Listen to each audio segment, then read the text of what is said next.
হচ্ছে ঈদ একটা আমেজ, সাথে থাকবে স্পেশাল কিছু রান্নাবান্নার আয়োজন। আজকে শুক্রবারটা আমি কিভাবে করে কাটালাম আর আমার বাসায় কি কি স্পেশাল রান্না করা হলো, সেই সাথে থাকবে কারা আমার বাসায় এসেছিল সবকিছু নিয়ে। ঝটপট ব্রেকফাস্টটা করে নিলাম। আর ব্রেকফাস্টের জন্য একটু হ্যাসেল পোহাতে হয়, কারণ হেলদি ব্রেকফাস্ট করতে হলে কি দিয়ে নাস্তাটা করা যায় সেটা নিয়েও কিন্তু একটা চিন্তার মধ্যে পড়েই যেতে হয়। আর এই তো এখানে কিন্তু চুলায় অলরেডি রান্না বসিয়েও দিয়েছি। আর এখানে বিফ রান্না হচ্ছে। বিফটা রান্না হতে যেহেতু একটু সময় লাগে, তাই বিফটা আগে বসিয়ে দিয়েছি যাতে করে আস্তে আস্তে হয়ে যায়। আর আজকে কিন্তু আমি বিফের সাথে কাঁঠালের বিচি ইউজ করব। যারা কাঁঠালের বিচি খেতে পছন্দ করে তারা কিন্তু জানে কাঁঠালের বিচি দিয়ে গোস্তর আইটেম খেতে কি পরিমাণের মজা। আর এগুলো কিন্তু ফ্রোজেন করে রেখেছিলাম কাঁঠালের বিচিগুলো, যাতে করে পরবর্তীতে আমি ইউজ করতে পারি। কারণ এখন তো আর কাঁঠালের বিচি পাওয়া যাবে না, কারণ যেহেতু কাঁঠালই পাওয়া যায় না, তো কাঁঠালের বিচি কোথা থেকে পাবো। তারপরেও কিন্তু আমি ফ্রোজেন করে রেখে দিয়েছি, যাতে করে আমার যখনই লাগে তখন আমি ফটাফট ডিপ থেকে বের করে রান্না করে খেয়ে নিতে পারি।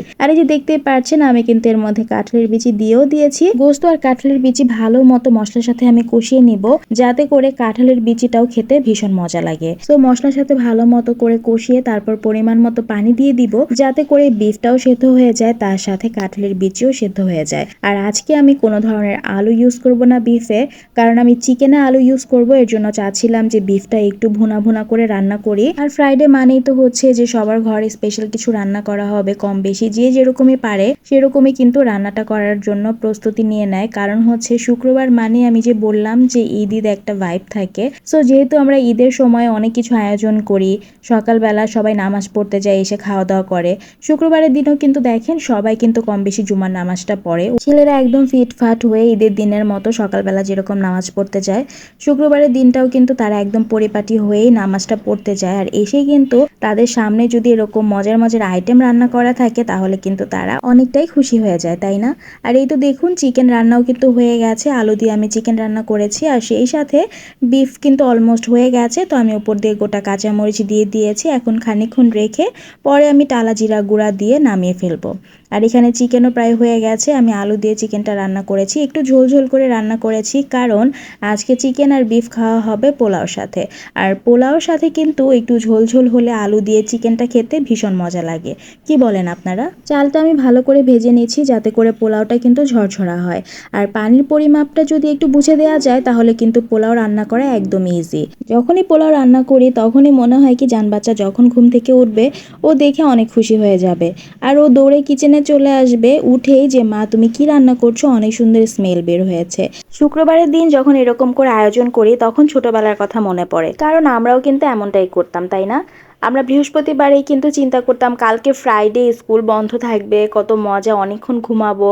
তারপর এটা চিন্তা করতাম দুপুরবেলা আম্মু মজার মজার রান্না করবে, এটার জন্য কিন্তু খুব বেশি এক্সাইটেড থাকতাম। এবং প্রায় সময় কিন্তু জান বাচ্চা যেরকম আমার কাছে আবদার করে বসে থাকে আগে থেকেই যে কালকে ফ্রাইডে মা তুমি স্পেশাল কিছু রান্না করবে, ঠিক তেমনটাই কিন্তু আমরাও করতাম। আর এই তো আমার পোলাও রান্না কিন্তু হয়ে গেছে, একদম ঝরঝরা পোলাও হয়েছে।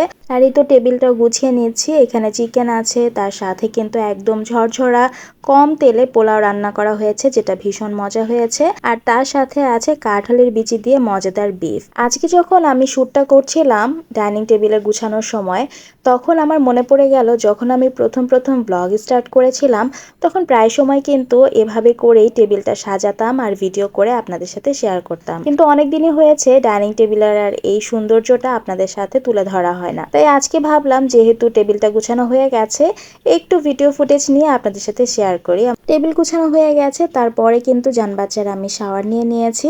আর এই তো জান বাচ্চার প্রিয়জনরা চলে এসেছে, ওর নানু আর ওর মামা। তো ওর নানু আর মামাকে দেখে তো অনেক খুশি হয়ে গেছে। আর যেহেতু অনেকটাই বেলা হয়ে গিয়েছিল, তাই আসা মাত্রই কিন্তু আমি টেবিলটা সুন্দর করে গুছিয়ে দিয়েছি, যাতে করে খাবার দাবার সবাই মিলে একসাথে খেয়ে ফেলতে পারি। খাওয়া দাওয়া শেষ করে কিছুক্ষণ গল্প করে আমরা টিভি দেখছিলাম। এই সময় জান বাচ্চার আইসক্রিম খেতে ইচ্ছা করলো। আসলে ও যখনই ওর নানু আইসক্রিম নিয়ে এসেছে তখন থেকে একদম পাগল হয়ে গিয়েছিল যে আইসক্রিম খাবে। ওকে বুঝিয়ে বুঝিয়ে কিছুক্ষণ রেখেছি, তারপর আর ওর তর্স হয়েছিল না। আর এই তো আইসক্রিম নিয়ে নিজেই চলে যাচ্ছে, ওর নানুকে দিচ্ছিল। মেয়েটা আসলে দিন দিন বড় হয়ে যাচ্ছে মাশাআল্লাহ। আর মেয়েরা কিন্তু খুব তাড়াতাড়ি বড় হয়ে যায়, তাই না?